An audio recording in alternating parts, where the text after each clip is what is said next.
Welcome, guys. Today on Sitting with Wisdom, we have Mr. Marlon Hubbard. He is a seasoned marketing executive and he also is an entrepreneur here in the local Jacksonville area. So, welcome. Thank you. Thank you.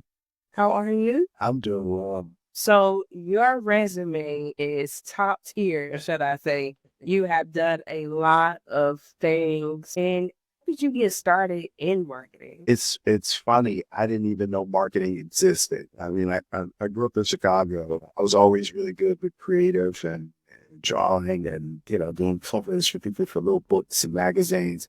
But I didn't know there was a thing called marketing. I didn't know there was a thing called advertising. So I knew traditions. I thought I was going to be an architect. So I actually went to the University of Illinois. I studied drafting in high school. I went to University of Illinois and I was working to get into the architectural program. And one day I actually went into a friend's dorm room and she had all these beautiful posters, graphically designed posters. And I was like, man, they look really cool. Where'd you do these? And she said, well, I'm in the graphic design program here. Her name is Angie Hurley, and just a little history. Her brother is Steve Silk Hurley in Chicago. He was known as one of Mixed Fun. So this he's DJ. So this was one of his sisters. Right. And two of his sisters, Angie and Kim, both went to Goodbye. And Angie at the time is in the graphic design program. And I was like, that's here. And she's like, yeah. I said, here. Like they have a graphic design program. And I said, wow. And the next day I went to the Fine and Applied Arts School and said, I want to be in a graphic design program. They were like, well, it's not that simple. They're like, first you have to be in Fine and Applied Arts, which I was in liberal arts and science. I had to transfer into Fine and Applied Arts, and you have to be in that program for a year. And then you have to apply to the graphic design program, of which they would have 400 plus applicants, and they only let 40 in a year. Oh, wow. And I said, I'm down, sign me up, and people thought I was crazy because at that time I was a junior already. I was In there. in the university. So I did it, went through the Fine and Applied Art School, created a portfolio, submitted it, and my portfolios had ranked under 16. I remember being in the class and the professor was talking about this beautiful portfolio that was handmade and it was mine. So it was just one of those gambles, but it was one of those things that just sort of set me down a path that led me through both design, production, photography, advertising, into marketing, and it's just kept stacking onto my toolbox, if you will. To be able to hear you say, hey, I'm going to do this, and then you actually make it happen, right? Not even know that it even existed. And where it was going to take me in the past and the things that I would learn along the way and continue to build on. Yeah. But it's like I said, it's been a great learning journey, and it continues. That is right. So it's so interesting that you say that you didn't even know about marketing and this. Do you think, especially like when it comes to minorities, like our exposure to different career fields is limited? I do. And I do because, again, at that time, even within marketing, there's so many aspects of marketing. I mean, you got category management, you got brand management, you got the design creative aspect of it, you got product, development. You got operations, logistics. There's so many aspects that go into a manufacturing or marketing company that I didn't learn some of these roles until I was in business. So, and when you're actually at conferences and getting interviewed for jobs and seeing all the job openings, and it's just like, what's this? And you don't know until you're actually in those roles, like all the supporting roles that are available. And so it's interesting when I would do lectures to schools and to, young people who, they think I want to be a rapper. They think I want to do this. And I would, I was like, but what about the person who schedules the rapper? Person who's the promote, the person who's the graphic designer for you. There's so many aspects that you can still be creative and still make just as much, money doing than just the thing that we see, So yeah, it was really interesting. I mean, we're late on so many things. Even in high school, going into college, I remember like I hadn't apply to any colleges because everybody I knew went to University of Illinois. Like I didn't even explore like all the possibilities. Gotcha. And so even when I went to the counselor and said I want to go to university, she's like, "Well, you haven't done any applications, you haven't applied, you're probably not going to get it." I mean, I was like, "I'm going to get in. Let's just do it." And I did get in, Right. and, but thinking back, I'm like, right, Exposure. yeah, creator looking out for me because the lack of things that you do know, and parents did the best with us that they Right. could, and but they weren't even versed on all those. And my mom was an educator. Yes. Yes. This is very true. So I wrote down a couple of questions because your resume is so extensive. So I want to make sure I hit on some really good topics. It's And the first question that came up was you went from directing massive brands like Walmart and with Dixie, running a food truck and distributing company. What was the biggest mental shift that you had to have in that league?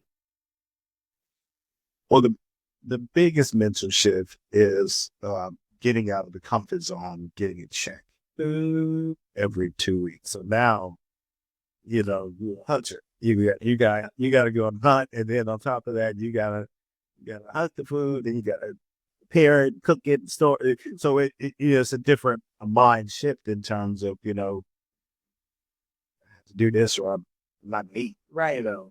So that's the biggest mindset. You don't have benefits and 401k packages and all those things that sort of they're called golden handcuffs.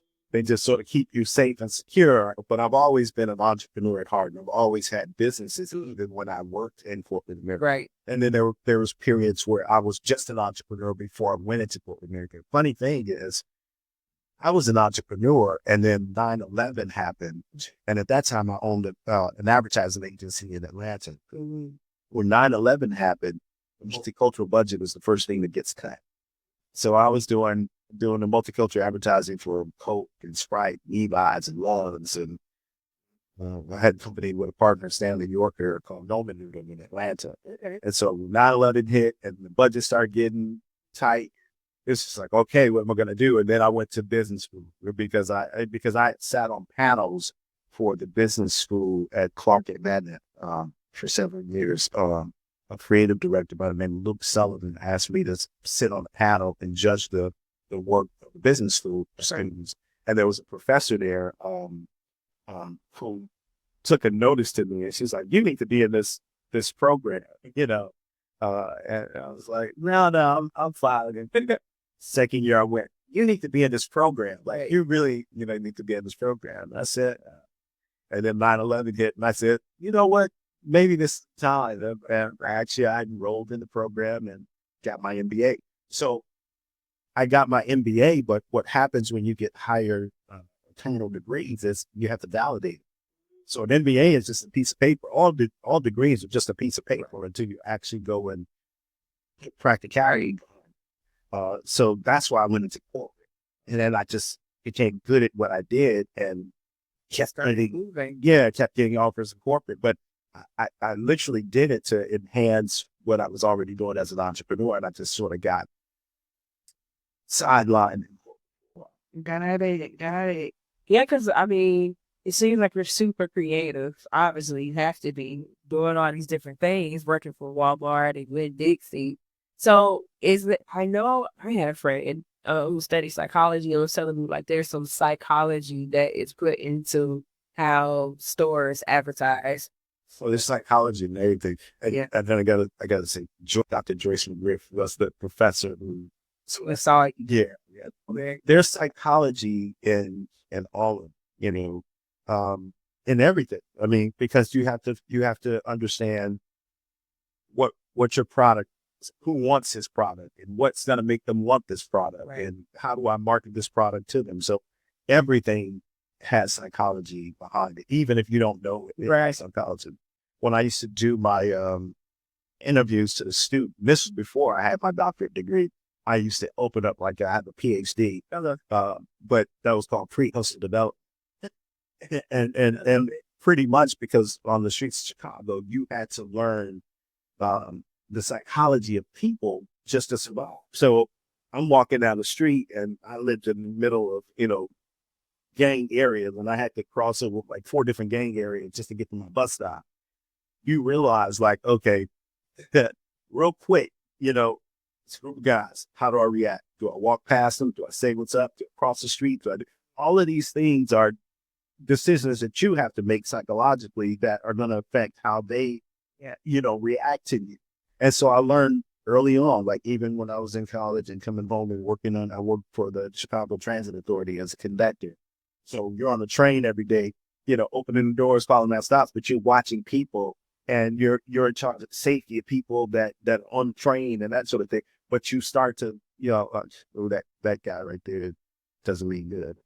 That like you start to sort of analyze people really quickly and that carried over into my professional career in marketing. Like, how do you read people? I was always good at understanding culture shifts and where the next trend is going to be. And, I went out to places, I'm looking at what people are wearing, how they're wearing it, what they're doing, what are they listening to, where are they eating, how are they eating? Like you just consume a lot of information and you repurpose it, reshift it, and then you put it back out with the purpose of whatever it is you're marketing.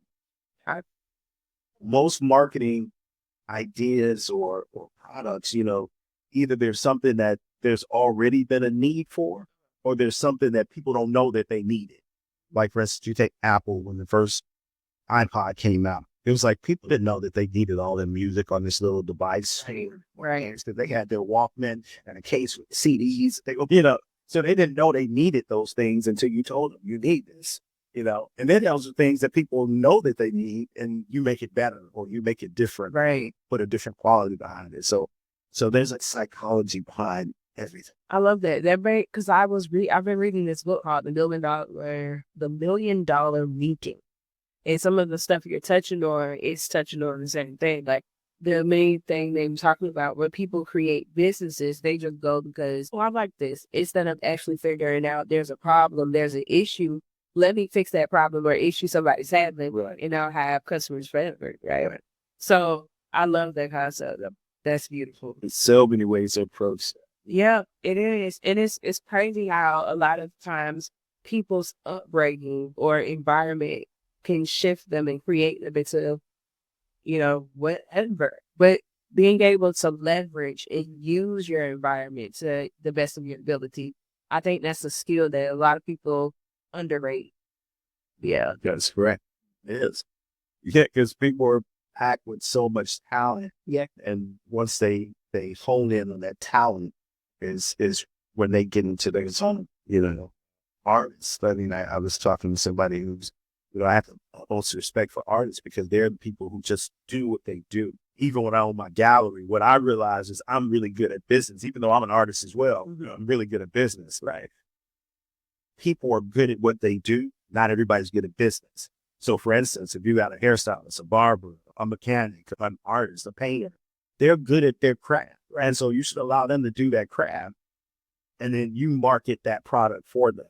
And that's the part that most people they miss. Like I make cupcakes. I make that's cupcakes, but I have no idea on how to market those cupcakes. So I either got to get good at marketing really fast, or I got to hire somebody to help me market these cupcakes so that I can focus on all the different type of cupcakes I'm going to do. I love that you touch on that because I see a lot of people, they would rather spend the time learning the craft than pay somebody else to do it.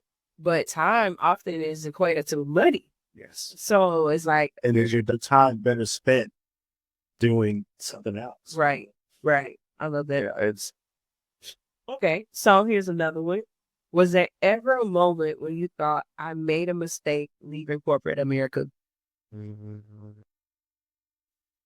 No, I mean, and my circumstances was a little different in how I exited and when I left. And I just believe in serendipity and divine intervention. So everything happens in the order in which it's supposed to happen. So it's not necessarily a mistake. It's more of this is what I'm supposed to be doing at this particular time. And this is how it happened. And then sometimes there are times when you should be doing something and you're slow to do it and you're pushed in there. Yeah. And then you have to like a stop.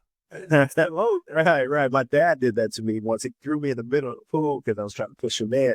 But it taught me really clearly, you got, you get through in the middle of the pool, you got to swim. You'll do You it. know, you're going to survive. That's yeah, no, that's real. And a lot of people, when you say like serendipity, a lot of people fight it. You just fight it. Man, the letting go. What I hear the most too is, especially people, because you have a lot of people who will start. I've yet to start the passion that I have or the thing that I want to do really, because you're still always in the back of your mind. This is what's paying the bills, but you always have those people who start something later in life and they're like, I wish I had started this soon. I wish I'd been doing this soon. So many people start a restaurant, bar, this or that, and they, I don't say twilight, but sort of like midlife, and then become so successful at it, and it warrants them or grants them all the freedom and things that they wanted from it. Yeah. But then I wish I had started this 10 years, 15 years. But you like to say, timing. Timing is always. Maybe there's something that you got to learn beforehand. Some type of experience you got to have. Yeah. Many people fear leaving their jobs. So when we're talking about starting a business, what's one corporate survival skill that helped you thrive as an entrepreneur? Business plan. If you have a job and you have a desire to be an entrepreneur at the same time, before you jump out to be an entrepreneur, one, take a look at whatever corporate structure you're in and figure out how are they doing, what are the steps, what's their mission, what's their strategy, what's their business plan, and then figure out how do you build yours, because the business plan is the most important part of anything you want to start, because it tells you what you need, what you need to get there, how you need to get there, what's going to support it once you get there, right? How do you keep it's just a blueprint. And so once you've written that and you've figured that out, then it gives you the steps on what do I need to do first, right? Often tell people, if you sell a widget and you have to produce this widget, you got to first start with how much is it going to take me to produce this widget, right? And then that widget needs to support all these other things. So say, for instance, now I got this widget, but I really need a truck to carry this widget around. You have to say to yourself, well, then how many of these widgets do I have to sell in order to get a truck? Right. And so that becomes your simple math is, when there's something you want and it's in your business plan, it's like, I need that new building over there. That building costs X. How many of these widgets do I need to sell to get that building? Right. And that starts, it's just a simple way to sort of construct what it is you need, and how you're going to get there. Yeah. My businesses were all done from a self-made standpoint. Now, granted, I worked in corporate and made really good money, and I was able to then reinvest that in me and my business. Right. Not everybody has that opportunity, and then not everybody has the opportunity to go to a lending institution. Right. Get either. So you have to figure out what is it that I can do to get me the financial backing that I need. Write a vision and make it plain. Yeah. And that's what anything in life. Like if it comes with a thought first, and then after that thought, it's let me write that thought down. And then it's like, how do I get to this thought? Now you have to start writing down steps. All that is goals. Yeah. And then the action steps to achieve each one of those goals. That's all part of a business plan. So your business plan starts to break down in phases and structures. I'm going to do this first. And then once I get this, then I'll go to this phase 2. Then I'll go to phase 3. And you just have to know what those. Organized character. Yeah. Yep. I love that. Yes. That's how, with this whole podcast, the setup and everything, I saw it, I wrote it, I mapped it out, I got, everything, and I pieced it together, and I was like, yeah, look at this. Yep. And especially when I decided to be intentional about it. Mm-hmm. So I think that's another thing. It's so important because that's the part that makes you do something every day towards that realization. Yeah. And that intention that a lot of people, they lack that. Nothing's going to come to you. You have to be intentional about everything you do. Very true. Yep. Very true. All right. So here's another question. You were behind major campaigns for brands targeting African American consumers. Was one marketing strategy these companies use that the average person doesn't even realize? Yeah, that's a really good question. There, it's all psychology, right? So, for instance, in the grocery world, when you walk into a store, you see end caps, right? And end caps are basically either the gondolas, the big baskets when you first walk in that have stuff, or you'll see this section that has a meal prep, like, hey, get this lettuce, these shells, and this meat right here to make tacos tonight.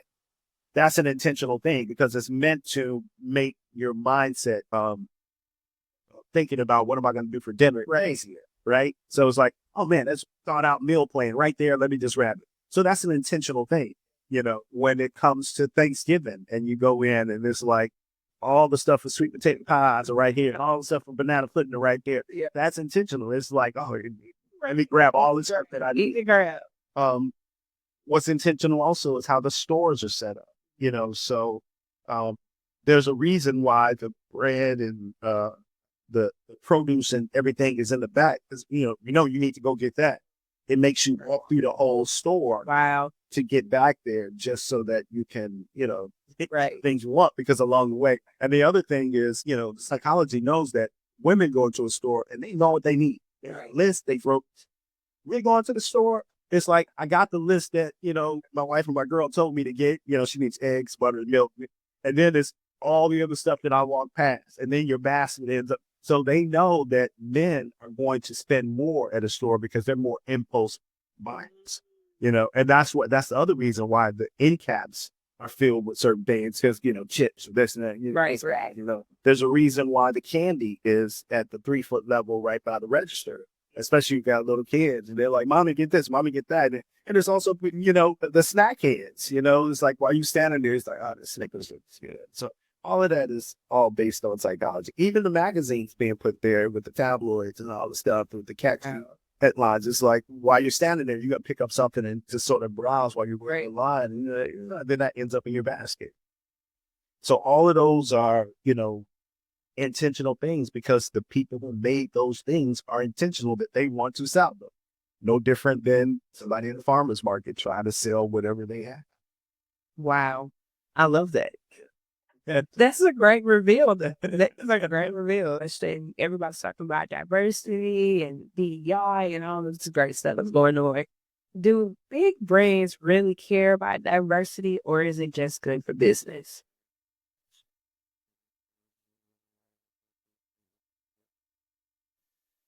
That's a tricky question because there are brands that genuinely care and there are brands that do it for the diversity aspect of it. But you have to think about it also from the standpoint of if they're nonprofit, they're for-profit brands, their goal is to make money. Right. Now, it behooves them to figure out the things that they can do that help them to make money. And sometimes that's where my role came. Like for instance, while I was at Winn-Dixie, what I had to make them understand from a psychological standpoint of consumers is you have to understand where your consumers are and what their needs are, and then also how do you get back to those consumers. So, for instance, down in Miami, there was a food kitchen called Curly's Kitchen. It was like a food bank. And so what I had to also get the grocery company to understand is, when you segment your customers, they can be segmented into low income, middle income, high income. Right. But most people don't understand that this same group of people who are low income 2 times a month are high income. Because first and the 15th, they might get assistance. And so now they have a bigger budget to spend. So they think differently. Now, there's a good and bad with that because they don't understand the budgeting aspect. And so they're going to go in and instead of buying for the whole month, now, they're getting the crab legs and they're getting the steak and, and they load up the basket. Right. And the grocery companies know that. So one of the things that I was able to convince, and then some companies with regards to their mission, when they do things for benevolent giving or social corporate responsibility, they focus on the things that are in their wheelhouse in their brand. So for instance, when Dixie focused on food, feeding the hungry, because that fits in line with what they do. So the things that they did, on the outside had to deal with that. So one of the things with this Curly's Kitchen, I explained to them is, if we donate food to Curly's Kitchen that are feeding the hungry people and the low income people when they don't have food, they're going to remember who helped them Right. when they needed help. Right. And so then when they get their first and 15th check, they're going to come right back to Winn-Dixie. Right. And I showed them that, and I demonstrated it, and it was a success. So all the people who were at Curly's Kitchen and Curly's Kitchen's like Winn-Dixie supported us and this and that, but they got their money, they go back to Winn-Dixie. So it's a cyclical thing. The next logical thing to do would be then to start to teach them better budgeting things. And then how do you support Curly's Kitchen, teach them better budgeting habits so they don't end up in the food kitchen on a regular basis. But again, you've at least started that conscious cycle. And so I say that to say, if it makes sense from a dollar standpoint to corporations, and it shows how it comes back, that's usually how they end up doing the things that they do. Which it makes sense. I put They're in something to make money. They're in the business to make money. Yeah. I love that. Yeah. Okay. So you told us some marketing tricks that are happening right before our eyes. So, you've run multiple businesses. What's one failure that nearly broke you, and how did you bounce back from it?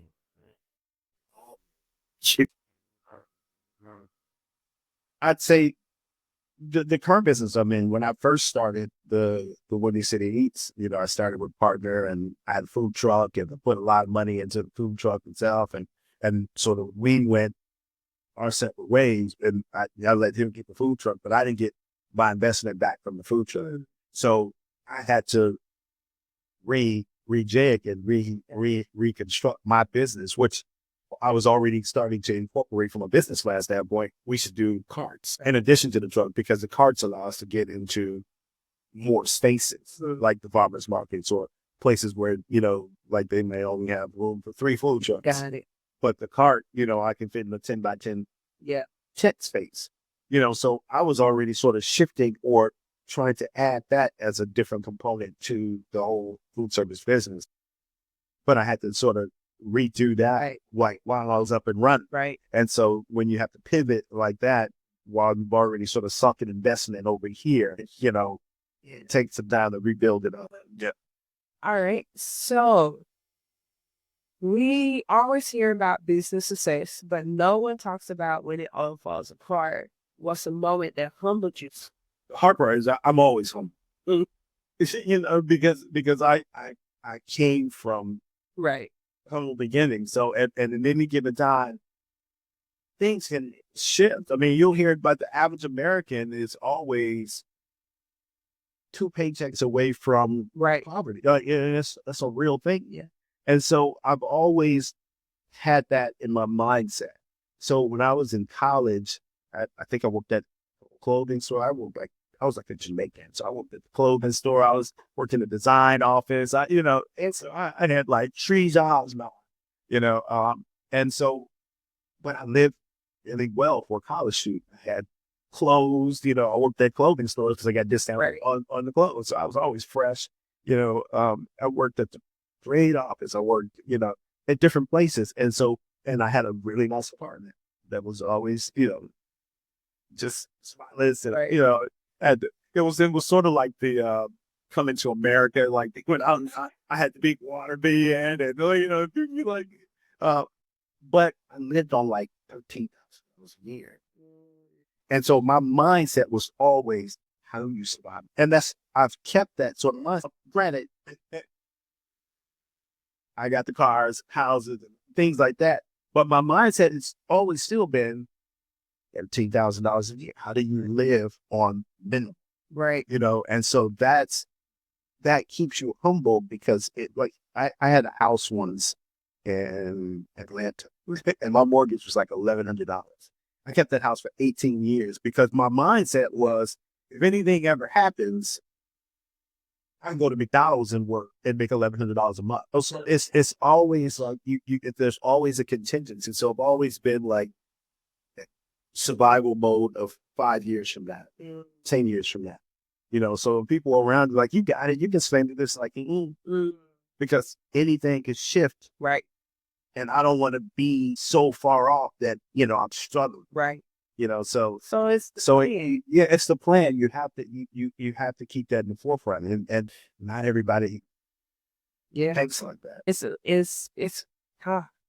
very impactful to experience and to see. Yeah. It's just like, man, what can be done? Everything, it's all just stuff too. Yeah. Like we're the biggest, we're the biggest consumers of games, on the planet, and if you look at go in this parking lot, like you'll see every culture known. Yep. And they're all selling to African Americans. Yeah. So, I mean, from the hair studios that sell all the products are Asian, and then you have the Middle Easterns with the gas stations, you have the Indians with the Dunkin' Donuts, and everybody has sort of gotten to a lane, and it's all geared towards selling to African Americans. And so, and when we had our businesses during the home renaissance and those periods, and people didn't like it because we were spending within those communities, you can burn those all down so that you can come back to their communities, and then we sort of lost that sense of ownership. So how do you think we get back to that? I think in a lot of ways we have, but it's all sort of centrally focused in the entertainment. Everybody's a social media, blogger or this or that. So people have the mindset of entrepreneurialism. It's just, are you focused on the right thing or the right product or the right service, or could you, be better served, doing something else? Some funneling experiences in a better way to feed the community. Right. Targeted.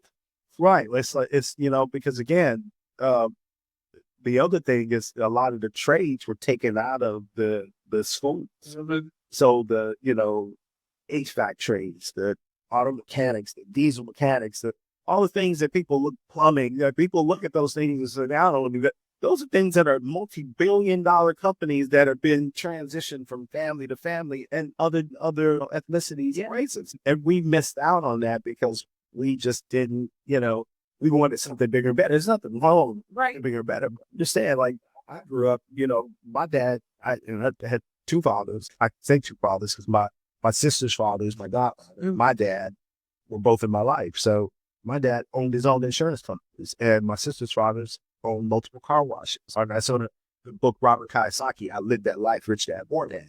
Okay. And so, but I learned from both of them. I worked for both of them at any given time. Right.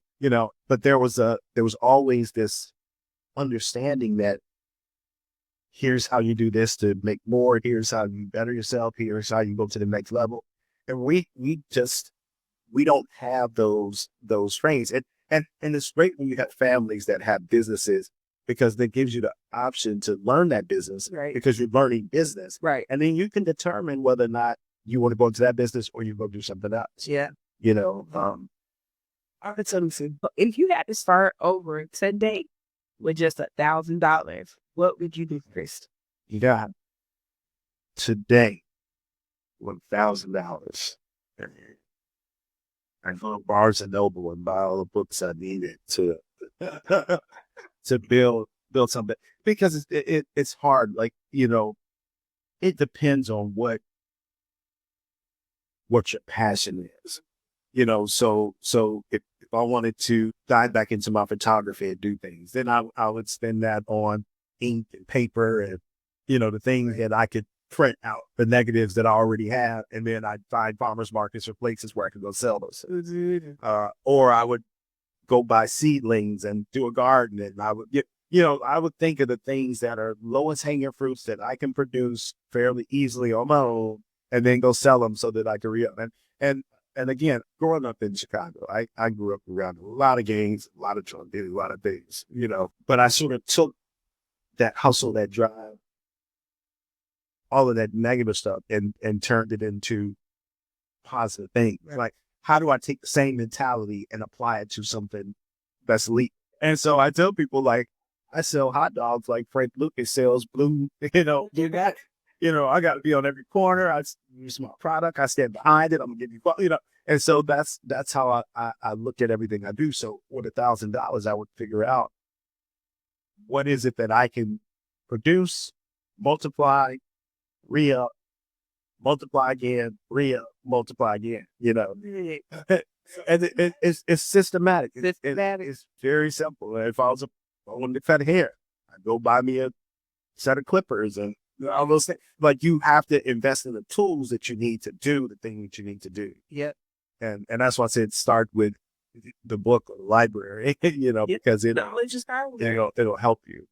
Yeah. Okay. You're a spiritual man, a businessman, and a father. How does your spirituality guide your decision making in business? God guides him, and I ask, I believe, and I move forward like it's done, so it's the faith aspect of it. Yep. You gotta believe in yourself, and you gotta believe in God and higher power, so that you can believe in yourself, because it's connected, so when I set my mind out to do something, it's done.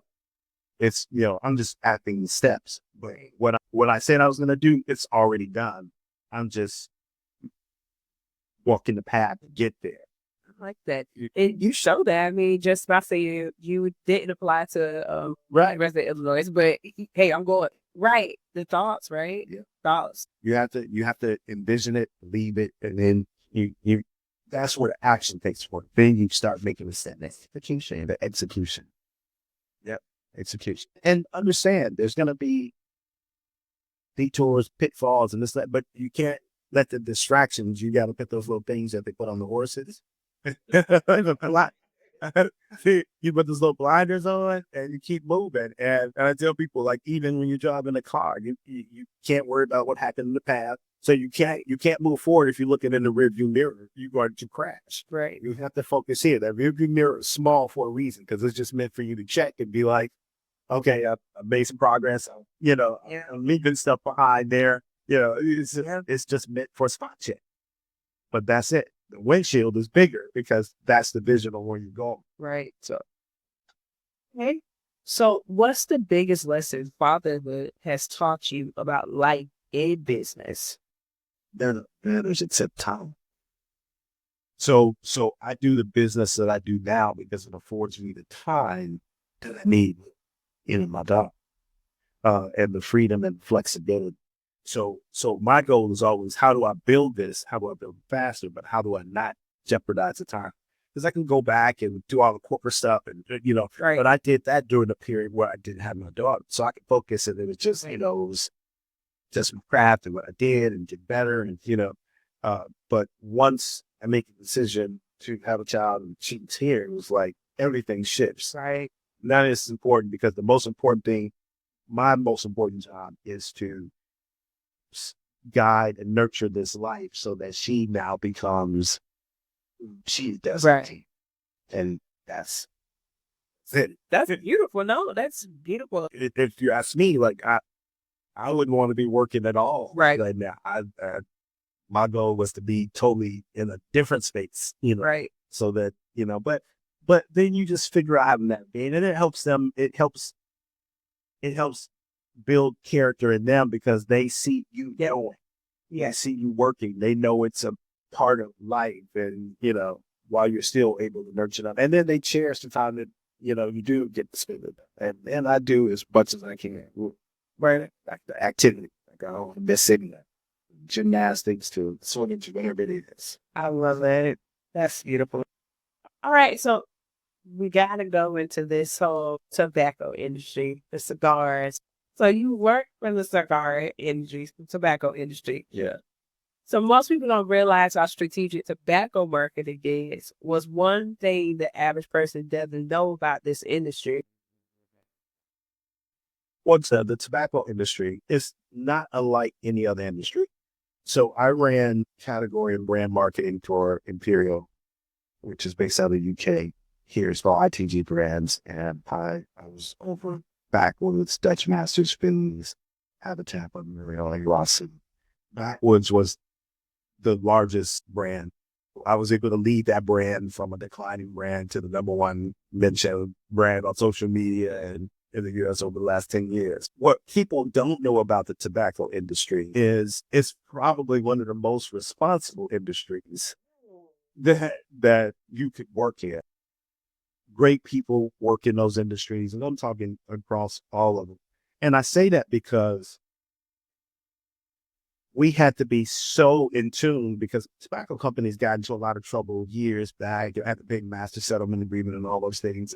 And there's a lot of rules and regulations and things. But in order to be in that industry, you have to market responsibly to the tune of so many restrictions in terms of like, there's no television, there's no out of home advertising, there's no billboards, there's no radio, so you have to market, and it's really one-to-one marketing. So it's all about relationship marketing, whether that's direct mail, whether that's social media, whether that's, events that are called we call them AOFs, adult only events, or adult only events in facilities that have been transformed to adult only events. So it's a very responsible marketing platform. And also that they warn you.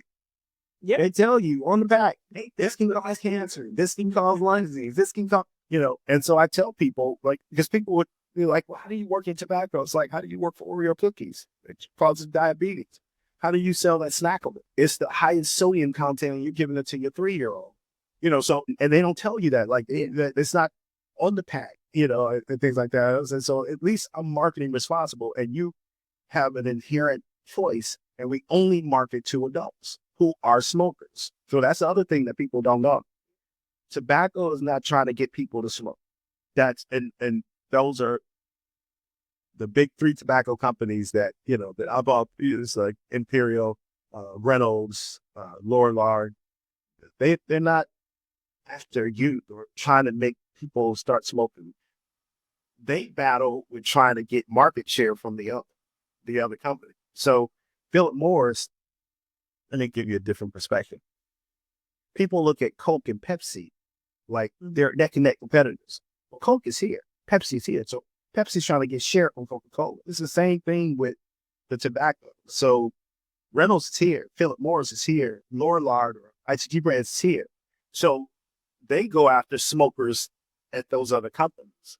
And so you market the other smokers because they've already made the inherent decision that they are smokers. So now I just need you to try my brand, and just like any other product, part of that is trial or, coupons or things like that, because I need to put 7 out of 10 packs in your hand to change your preference. No different from when I moved from Chicago to Atlanta, I only drank Pepsi. Mm-hmm. You go to Atlanta, it's like, you mean Coke. You go to a restaurant and you say, can I have a Pepsi? You mean a Coke. Right. And before you know it, your whole taste preference has changed. Now I can't even drink a Pepsi because it's right. And, and so it's no different. Like it's their marketing effort. Let's say you're a soft drink drinker. We want you to drink our soft drink. It's the same thing with tobacco. But they are very responsible marketers. And I tell people, position that I was in, if anything happened, I would be the one that would be on a truth campaign. So I spent my career making sure I didn't end up on the truth campaign. When they say marketing executive issue this order, blah, blah, blah, that would have been me. I didn't want to be that person. Right. So we made sure we dotted our I's, crossed our T's, and marketed responsibly to adult smokers that we were trying to convert to our products. I love how you said that though, because I've never looked at it that way. Where as far as tobacco, when they're telling you, they would straight out like, here's the warning. But then you look at Oreo and whoever, all these other companies, and it's just like Coke, Pepsi, all of it. Yeah. What's in it? What's in it? What's in it? So But we just became the black eye of all products, Yeah. Working in tobacco. I mean, like you could try to do partnership with some spirit companies. They'd be like, y'all are the devil. We're not working with y'all. Man. But but it was how I ended up in tobacco to begin with, was from the intern opportunities. And having worked in advertising, I worked on the brands of Reynolds prior to even getting my MBA, and I was in the advertising world. And so, I was just at that time a graphic designer who just happened to be in a meeting with a bunch of big wigs who were talking about, this urban culture and the products and things like that. And I'm sitting in there and they were looking at these images and I'm like, that's not what that's saying. And this is what that means. And they're just like, because you're in a meeting and it's like, you're supposed to be silent and just learning, but I blurted something out. Right. And you're like, come up here for a second and and then you go and tell them. And then before you know it, you're in the midst of all the planning because you have a different type of insight. That's the power that we as urbanites have in terms of everybody wants to sell to us. Nobody knew how. Right. So I made a career understanding cultural, but also making sure that people weren't culture vultures and just taking from the culture. So even though I sold cigars, I probably made more Black millionaires on the streets than any other brand because I let the streets eat. It's called social benevolent giving. So how do I allow this brand to permeate through these markets is I let the people in those markets eat too. So if you're a promoter, if you're a blogger, if you're a t-shirt designer, if you, make iPhone covers, whatever those things are, I embrace those things and I allow people to utilize the brand because it was an extension of them. They were already showing the brand such love. Right. So it's like, cool, let me show you some love back. You got a party going on? I'll sponsor your party. But you just got, and then that's when you put rules in. But you have to make sure you're carding at the door and they have to be 21 plus and blah, blah, blah, and this and that. And then I'll just have my brand over in the corner.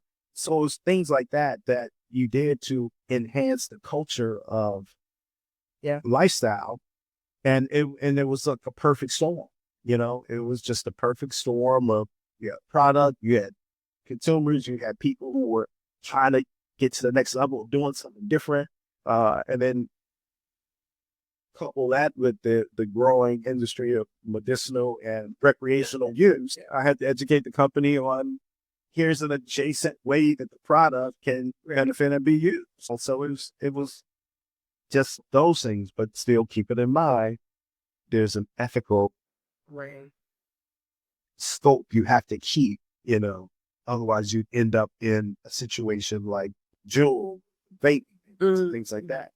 So I love the story. I told them about that once and they didn't listen. Yeah. Okay. So I love how you talk about the whole cultural thing. Because for me, when I watch, like just going back to, old stuff and grounds and I see everybody, it's just like, for me, the culture around smoking and drinking in the African American communities is like, how did that happen? How did that start? But to see how you're able to use that information and really like loom a brand, like you can do that with it just about anything. Yeah.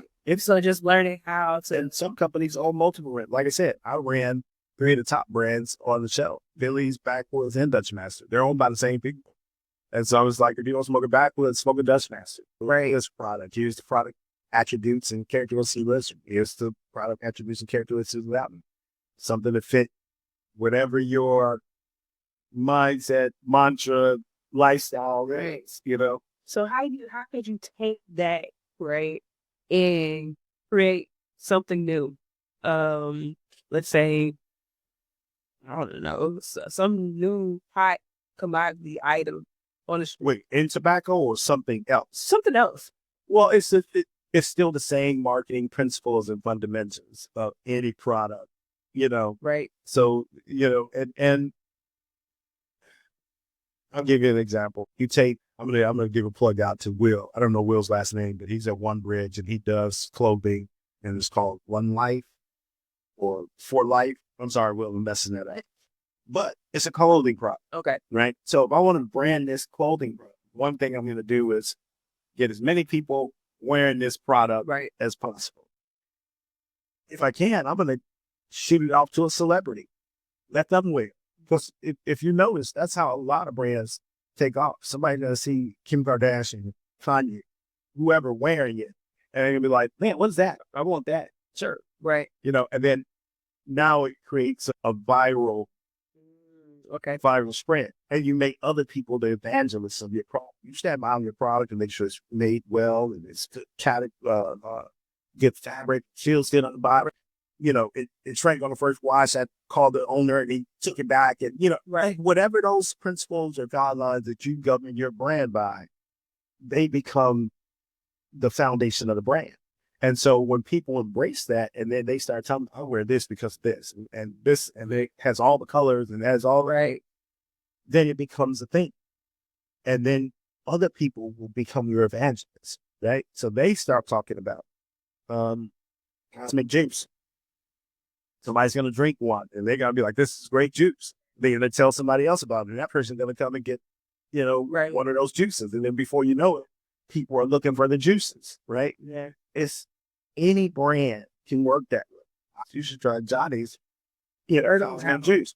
The word of mouth is huge. And I didn't invent that. That's been something that, but I leveraged it to my advantage. I took that concept and that's how I grew the Backwards brand, using social media, with influencers.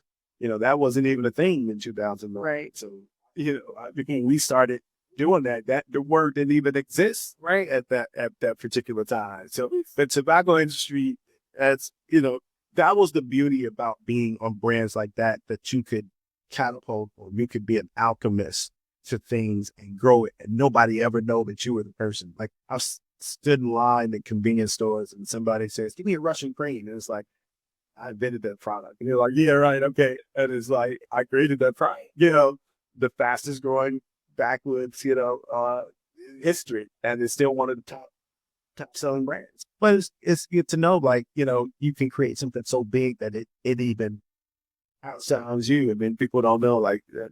Yeah. The kid from Chicago. That is, man, listen, you have dropped so many gems, so many nuggets, and I am so thankful. Oh, no, thank you for having me. So before you leave, I have my little bowl. Everybody pulls one question and I'll read it. As we go. If your success was turned into a movie, what would be the title and key lesson? This Resurrected Souls be the title. Okay. Key lesson. And the key lesson would be never give up on yourself.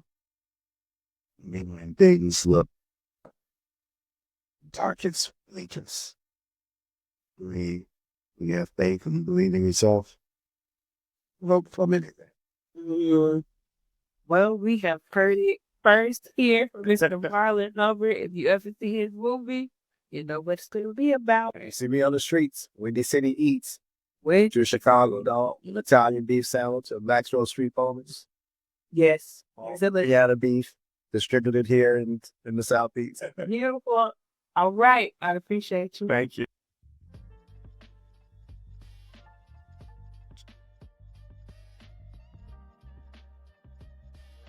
Mm-hmm.